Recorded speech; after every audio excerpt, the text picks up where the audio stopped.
Welcome to another edition of the Art and Science of Leadership podcast, brought to you by Steer LLC, Building Better Organizations. I could not be more excited to have with me today not only a friend, but a remarkable human being beyond what she's accomplished in her professional career. Someone who I admire so much and has become a friend and a resource to me for close to 2 decades now. But we are joined by Tori, Hanna today, and just really excited about it. So as you know, with the format for the way that we operate our podcast episodes, we like to really focus on the art and the science of leadership. And that's really influenced by the work that we do around our concept and theory of permanent beta, which is we're always learning, we're never done learning. And Tori Hanna absolutely represents that. And so Tori, thank you so much. It's great to see you this afternoon. Thank you. I'm excited to be here. Yeah. And so, Tori, as I promised, we're going to sort of section our time together off into a series of 3 questions. And that's by design. I've learned over almost 30 years now of working with leaders and organizations that people tend to remember things in a series of 3. And it's also more consumable for those of our listeners who are actually participating more aggressively in how they can take things away, take actionable items away from our time together. So, first and foremost, your current role as the Chief Branding Officer of the Post, which unless you've been under a rock for the last year, you've been hearing about the Post, especially if you have a professional leadership development or athletic background. It's pretty exciting what's happening at the Post. But Tori, what are 3 things that everyone should know right now about the Post? So the Post is a leadership community for athletes. And so if you were a college athlete, a national team athlete, a professional athlete, in business now, we are for you. We're a community for you. And so I think first and foremost, we're taking memberships now. We're live, and would love to continue to build this community with like-minded people. Inside the community, we're offering up resources to around business to support former athletes in their business world as well as their leadership world, making them better leaders with curriculum that we have worked with UVA on called Motivate Labs. And then the power of community. If there's nothing else we all took from COVID, is the connection with people is important. And so our opportunity is really to build a community of like-minded people. Doesn't matter what sport you play, doesn't matter what gender, what ethnicity you are, or anything. We all have a like-minded and a shared attributes from our time playing sport. And that's something that's going to be with us forever. That's awesome. Thank you for that deeper, fuller context. I'm so excited about this. I was excited about this before I even knew you were involved. When I first heard it put out there by Christian Ponder, I was like, wow, now this is an idea worth expounding upon. And where could this go? And then when you joined up, it was, forget it. All bets are off. So congratulations for what you all have built thus far.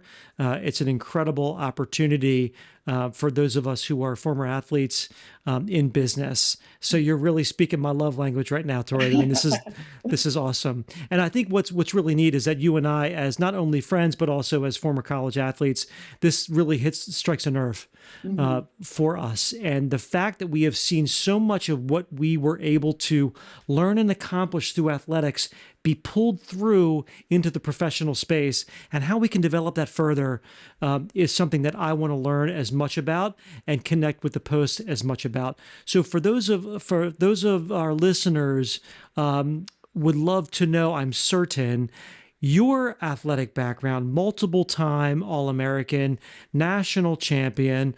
What are the things that you still pull from your athletic days that still connect in how you lead within the Post, but also within the which I'll comment on here in a moment, but other organizations you have been you played a leadership role in? Yeah. I mean, so I think first and foremost, it's teamwork. It's being a part of a team. It's holding myself accountable to my team, and Mm. also being clear with my expectations of my teammates as well. And so for me, team and collaboration are like above everything else. And I think that, when you're playing sport, that happens in a physical setting, right? And a Hmm. mental setting. And then when you come out into business, I didn't realize, I kind of took it for granted. Like I just assumed like, oh, everyone, Right. collaborates, everyone's part of a team. Like you get it, you know how to play nice with people, you know how to bring people along. And that doesn't happen. And in it depends on the culture you're in. And so for me, I really thrive in collaborative environments. I thrive in environments where there's trust in the team, that people are going to follow through on what they say they're going to do. And then I also am very clear about what my expectations are, or what expectations are on me too, and make sure I deliver on those. So, Yeah. yeah. Well, that's so spot on with the experience that I had as well, which is this little bit of a learning curve that not everybody that's in leadership roles in the professional world does it right Yeah. or does it well. Yeah. And that's continued to be part of our journey at Steer LLC, is helping build better organizations through effective leadership. Yeah. And there's such a dearth of that right now. The posts and even your message today is serving us in that way. And that's what's interesting to me is also, as I explained at the outset, it's the art and the science of leadership. So part of the art of leadership is the things that you and I picked up on our college teams, or in your case, your national team as well, right? And but part of it is also what we've learned through research and science. Yeah. And one of those things that's been continued to impress me and really draw me in from a research perspective is the idea of mindset. Mhm. The idea that we have control over how we can improve our habits, how we can improve and even rewire our neural pathways to choose to be better, to choose to push our teams, to choose to be more collaborative. What are the three things that you have seen across your career about your mindset Mhm. that has served you well as a leader? And while you think about that, I'll just let our listeners know, Tori has extensive experience in leadership positions in the marketing and branding spaces across different industries, to include Under Armour as marketing leadership, to include Super Coffee, and now at the Post with some other stops as well, where she has made substantive impact on organizations. But Tori, as you think about that mindset question, Yeah. what are the three things that come to mind that serve you well? Yeah. I mean, I would say number one is control what you can control, Mm, and I think there's a lot that we can't control as leaders. But if we break it down, we go back to the fundamentals, or we root ourselves in the facts of a situation, yeah, it takes the emotion out of it. And then you can kind of lead from that position. Um, and then I think number two is around composure, mm, right? Like when you allow, and it goes back to control what you can control, but hmm, when you allow your emotions to take over as a leader, all bets are off, yeah, especially if it's a negative emotion, yeah, right? I think the positive emotions people like to see, like you're human and you're excited, genuinely excited about something. But when it's a negative emotion, you really have to have the composure to then compartmentalize that and focus on the facts. yeah, And those are two things that, for me, have helped. And mm, in some cases, I had to learn the hard way, and I sure, get emotional about something. And then I think the third thing goes back to that teamwork thing, hmm, right? It's bringing people along. It's being a good teammate. It doesn't matter if you're leading a project. It doesn't matter if you're, part of a project team or anything else.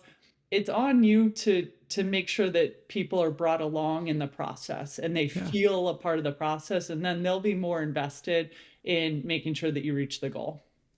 So, Thank you. So well said, and it really resonates with me, because what you're continuing to describe for us is that it's the human element, right? mhm. It's the people, it's the relationships that drive performance, and we see that time and time again. And I really appreciate your candor as well in terms of sometimes you got to do hard things to learn, Yeah. right? And that helps to build the mindset, but don't avoid those things, Yeah. right? I know that you've done that in your career at multiple places where you've had to take on the hard things in order to really influence your growth or put some Yeah. fuel into the tank for your own growth and development. And Hmm. I'm just so impressed by that as in your whole trajectory and the impact that you're having on other people by virtue of the lessons that you've learned. Right. I think that's pretty interesting though. As we get deeper into our career, we become so much more valuable in terms of dispensing wisdom, right? Yes. And perspective. Yeah. Yes. Yeah. So one more question for you, and I didn't really prep you for this one, so I apologize in advance, but you have always affiliated yourself professionally with high growth companies. Hmm. It's been really interesting how you've been able to do that and navigate that. And so, what are some of the lessons, and it doesn't have to be three, lessons that you see that you need to be mindful of when you are leading a high growth organization? We have several clients that we deal with right now, working with, partnering with, that are in that mode. And there's a lot of people listening that would want to know that as well. But just some of the perspective and wisdom that you could share in terms of how to be able to lead effectively in a high growth organization. Yeah. I think, well, first and foremost, high growth organizations naturally are kind of operate at a higher speed, right? Mm-hmm. And so it's it's finding the people that can work in that high speed environment and can also work collaboratively in that high speed environment. So the places I've been at have not been staffed to the nines where you've got everyone and anyone that could, take on little bits of a project here or there. It's like we are all doing a little bit of everything. And Mm-hmm. so collaboration is something where like if you're not collaborative, like that's not a great environment for you. Right. Yeah. If you're not willing to roll up your sleeves, if you're not willing to, also recognize when somebody else has the ball, and you just need to take a step back and be in a support role. And Mm-hmm. so I think for me, it's really like evaluating a situation or a project every single day and figuring out where I can add value in a positive way. Mm. And then another thing is just around the idea that, it's high growth, it's fast moving, it's that you're part of a team.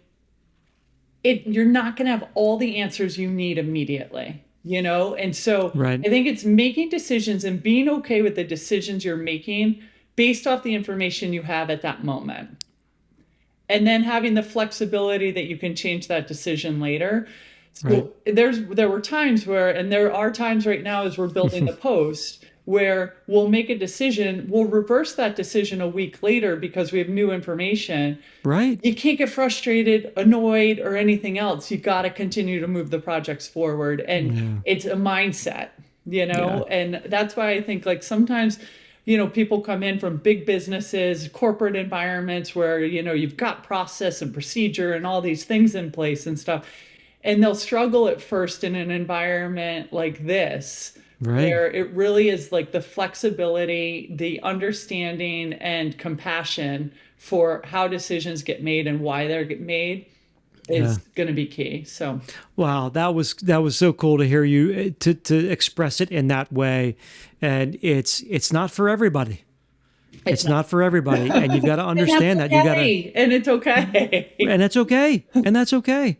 And I think that's a critical piece, though. But you touched on a couple of things that are just so fundamental and foundational to performance in organizations, which this idea of you've got to be willing to learn. Yes. You've got to be able to you've got to be able to have the philosophy that if you get knocked down, that's okay. It's an opportunity. It's usually cloaked in terms of a challenge, but it's actually an opportunity. And that's really a philosophy that almost goes Tori, beyond art and science, it really goes to philosophy, Yeah. which is you've got to believe that, whatever it is that's going to happen, we're going to be able to get through this. We're going to be able to take this on and be better for it. Yeah. And I think that's a huge lesson for everybody to understand Yeah. is that it's how you respond, right? Yeah. It's all about how you respond and what you can learn from it, especially in the high growth environment, which I think is critical. Yeah. So, We yeah. have so Christian Ponder and Jason LaRose is our co-founder. He was the Okay. president for North America at Under Armour for Mm, several years.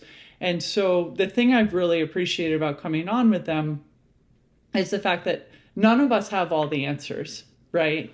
But we're going to work together and figure out the answer together. And we may make the wrong decision at times, you mm-hmm. know, but at the end of the day, like we're doing it collaboratively together based off of what we do know and Right. trying to seek the information, to your point, on what we don't know. Right. And I think like it's that fixed mindset versus growth mindset, and Totally. what we're building and the curriculum we're putting together and everything is really trying to hone in on the growth mindset that you Yeah. can always learn. There's always lessons to be found in every situation you're in, but it's Yeah. on you to peel those lessons out and figure out how you're going to use them going forward. Well, that's so true, and how reflective of that is the team that you have. It's got to be the right team to be able to thrive in an environment like that, right? And that's where it becomes so challenging to identify the team members that can really help you elevate and help you advance. But it sounds like the core of what you have at the Post is exactly what those essentials are for performance as you get through this particular stage. So last question for you, my friend. What are you most excited about for 2023 for the Post? Well, memberships are open now. So up until this point, we were, pre-revenue, and now we are accepting members, and we're going to kick off in March our first membership event where we're having what we're calling training camp. And this is it's a 2-day intensive leadership development, really honing in on people's purpose. How do you activate on that purpose? And that's kind of your I guess you're like your 101 for the Post is everyone comes in, goes through training camp, everyone's speaking the same language, and then you're set off into teams of individuals that, whether they're in your industry or not in your industry, we kind of are curating them based off of people's needs as they come in for membership. And then you have monthly meetings after that. And so for me, I'm just super excited that like this vision that, Christian originally came up with and Jason, has helped him get it this far. I'm just excited that we're getting it off the ground and Yeah. accepting this, first round of members. And then, Yeah. I mean, the growth of it from there is going to be Yeah. pretty incredible. So, Well, wishing you and also knowing that you will be successful with this venture. And we're just grateful that you were able to share some of your perspective, some of your wisdom, some of your experience. That's what it's about, right? That's what it's all about. Greatest successes to you, Tori. Thank you so much for sharing with us today. And we thank everybody for watching this episode of The Art and Science of Leadership by Steer LLC. Thank you. thank you. Appreciate it, Chris.